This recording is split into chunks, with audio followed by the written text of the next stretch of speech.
With most of 4x4 vehicles, you're gonna get a lot of space in the boot. It's wide, it's high, it's almost like a big box.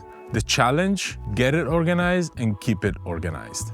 I'm Stefano from Tailgate Gear, and we design and build our cargo aluminum shelf to help you organize the back of the car in the most efficient way possible.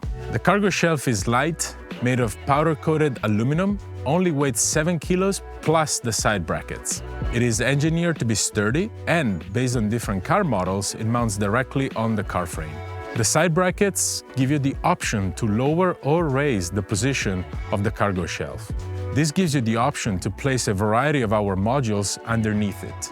Across the top of the cargo shelf, as well as the back and the front, there are plenty of mounting points, including airline cargo tracks and individual small holes. You can use these to mount your equipment and secure your cargo. The same mounting points can be used under the shelf to run cables or install quick-release tools you might need when you're out on the trail.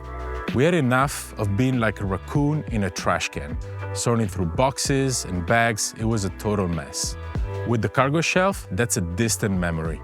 Get yourself one, visit tailgategear.eu, check it out, and if you have any questions, get in touch.